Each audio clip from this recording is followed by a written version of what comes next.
say boom. Look at these things.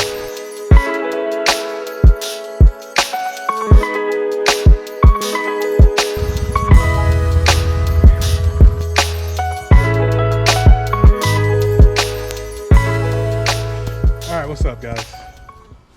I know this isn't really like my normal type of stuff, and I don't think I have any side-by-side content at all on my channel, but we will.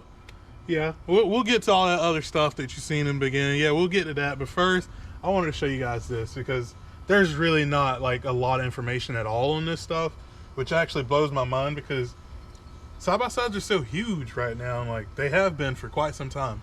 But this happened, and pretty much I was thinking like, dude, I'm gonna have to get a whole new front diff and everything, and it took me a little bit. I started researching more, and then it actually almost reassured me that, yeah, I'm gonna have to get a whole new front diff, dude. But then I started researching a little bit more, dug a little bit deeper. This front diff actually cross-references with a few other different models. There's literally only like a couple, which blew my mind because I thought that Polaris would have made sure that these are swappable, just built one diff that was used for a range of different models, but they didn't. Crazy. I mean, I guess from the geometry of the front drive shaft, well, the drive shaft that runs up the front and everything, I can see it, but yeah, not compatible with the Razors. Same year, blows my mind, crazy. But this little front section broke off, and whenever it broke, I thought I broke my axle. Rhino 2.0s, you know, apparently they are freaking super strong, built stout and everything, not supposed to be breakable. Whenever that broke, I was like, dude, I thought these things can't be broken, but they can't. I tore apart that whole axle expecting to find the intercollar and all that stripped out, broke something. No, the diff, dude. These are the splines that are actually in the front diff little cup, and as you can see, that thing clear as day, shattered. Blew my mind. But I'm gonna show you guys today how to pretty much rebuild that whole thing, because dude, I'm gonna put it up on the screen, an expanded diagram of everything once I actually finally found it. It's super easy and extremely simple, apparently. So simple that I don't even think I gotta take that thing out. I'm gonna try to rebuild, well, not fully rebuild, but replace this broken section without even taking that front diff out. I'm gonna show you guys that here today before we get to all that other extra stuff. The thing gonna be up in the air, huge. Hopefully it all fits. I don't know. If it doesn't fit, I got some ideas, you know, Allen Motorsports way. We're gonna make it work. But put you guys on time lapse. We're gonna get to tearing apart that diff.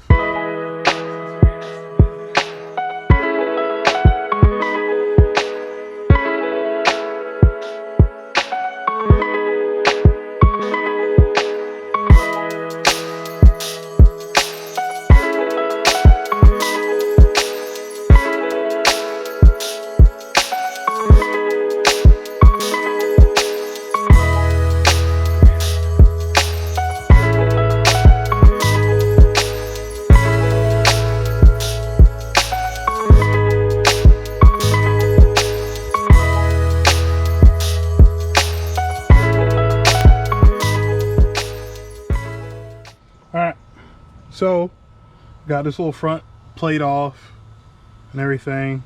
First I thought this bearing was actually pressed in, but I applied just a small little bit of pressure, and I can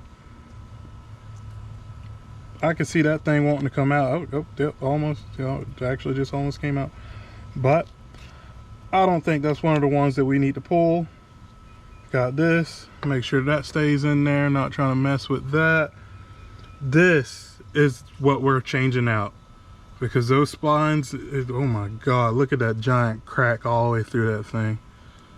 Hoping that this is the part that I got and it's all the same, because once again, these things weren't really that interchangeable, and there's only a few models that it actually interchanged with, or so I read online. This is all from forums and just guesstimating, because nothing, I wasn't able to actually find the full one for this exact specific model. But some forums said that another model matches, so we're gonna see. But if it doesn't, then you guys will never see this video. From East Lake Axle, we got all of our seals, because it did absolutely destroy that front seal And then also with taking this apart, I might as well just go ahead and replace this giant O-ring seal on there. So that's also in there. We got every seal in here to basically rebuild that whole front diff, but don't need it. We're just doing passenger side section. Again, that's from East Lake Axle. Nice of them to have that. This is what we're replacing. Let me get this thing out of here. This, if I'm not mistaken, is from a Sportsman 850. I've seen it online and they said it was interchangeable. So went to eBay, shout out eBay, they actually had one and I ordered it, dude. I immediately, because since I could not find anything else pertaining to this Ranger at all, I immediately ordered this as soon as I seen it. One thing I do want to check and make sure that my splines are all the same. So, 1 second. This is the part of the axle that I thought was broken. Rhino 2.0. This is the new, I don't even know, I'm gonna just call it spline section. But, yep, they fit. They go in good too. So let's get this slapped in. All right guys, so I got the old one out. Literally that bearing just like fell out the back. Got this new hub, everything. Usually it probably doesn't come put together like this, but you just got to press this bearing on, make sure your collar's in there first, and then it just literally just goes into place. Make sure it's set up. Make sure that you're going in there straight. A couple rocks. Not really sure what this spring is, but we can move it for a second. Make sure that you're flat. As you can see, we're in there pretty good, flat, straight on. Everything's spinning, no problem. Make sure you have some brake clean on hand. That's one regret that I wish I had right now, with some brake clean, but that bearing's spinning pretty good, so I'm just gonna, well, I didn't buy a new set of bearings, so that bearing's gonna have to work, the one that they shipped it with. So that's good. Now we just gotta slap that thing back up there.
right, now that we got most of that all back together, I had to stop before I put it back in the shock and everything, because I had this idea that just in case the next upgrade doesn't fit, I wanted to already have a backup plan ready so I could make sure that they do fit. So this is pretty much it. As you can see, I'm tracing out a bracket, you know, on CAD, cardboard aided design. And if this next upgrade doesn't fit, you'll see what this comes into play. But yeah, let me finish wrapping this all up and I'll check back in with you guys. All right, now that I'm all done with that, it's time for those upgrades I was mentioning way earlier. Now what I got right here is the big one. You guys ready? Boom. Ta-da.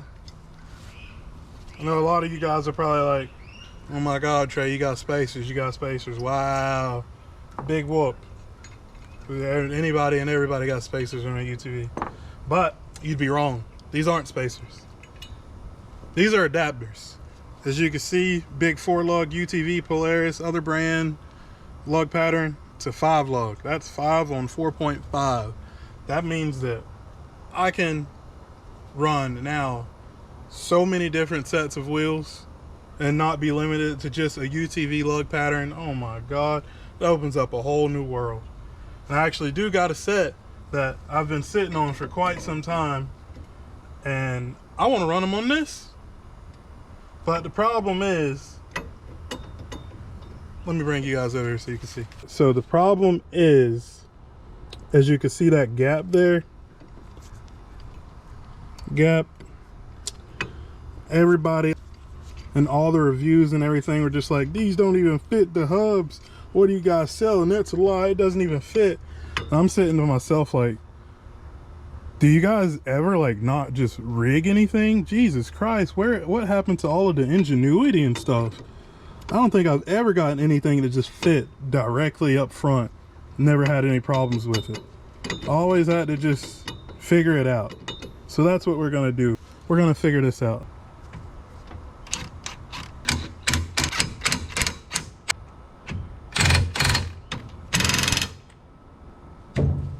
Alright guys, so let me show you what I did. Basically, because nobody ever just solves any problems anymore. I mean, I get it, you do want stuff to be completely the way they design and what they said once you get them to you, but life isn't always about that. You gotta know how to problem solve. So what I did was just some simple washers, dude. 5/16 washers, stacked it out, spaced it out. So, cause these acorn lug nuts, and then it's a beveled insert. So once you put those on, all of these are symmetrical. You put those acorn lug nuts in there and that beveled surface, and you torque it down in a crisscross pattern, it's gonna center it up. So centering isn't a problem. And then you got it spaced out so it doesn't even need to contact the hub and sit flush upon the hub.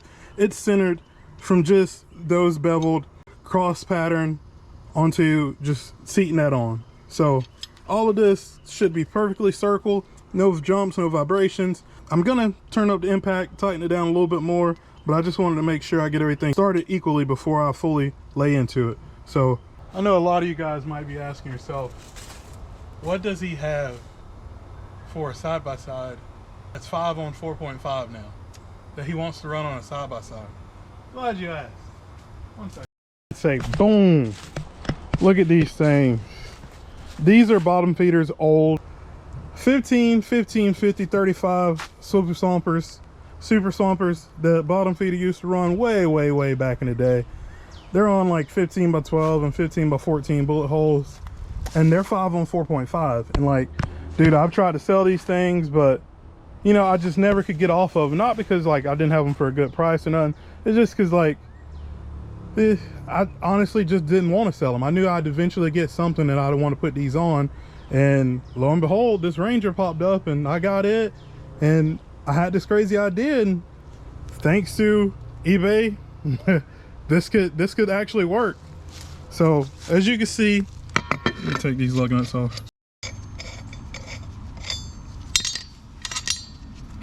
All right, so as you guys can see, 5 on 4.5, 5 on 4.5. Notice it's from the front, but you get the idea.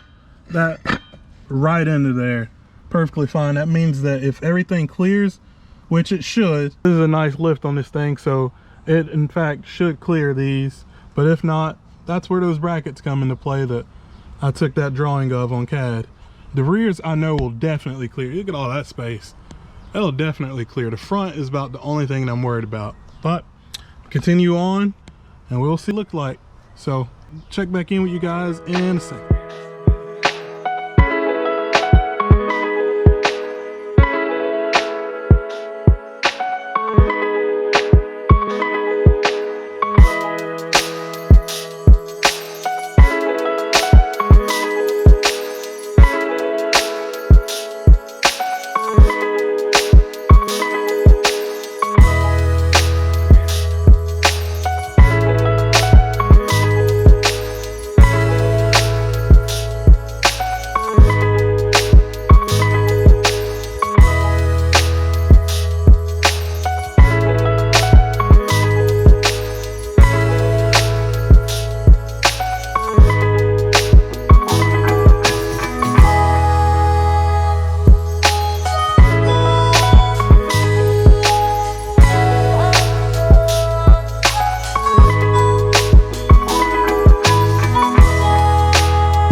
guys, so as you can see, we got it all fixed. We got the front diff going, we got the wheels and everything on, and I want you guys to really come back for next video, because you see how we did all of this. That means that now we got to go test it.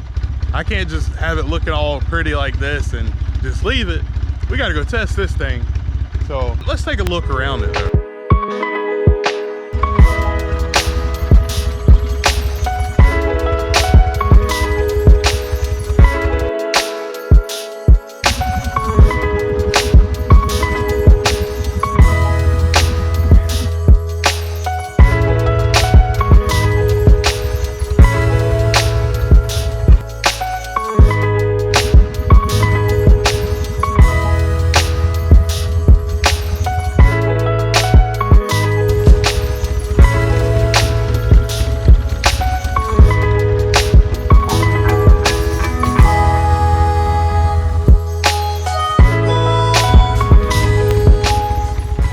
So definitely come back next video. We're gonna take this thing out somewhere, get it in some water test. I'm really crossing my fingers that it floats, but who knows if it will. But definitely come back next video, you guys. Thank you.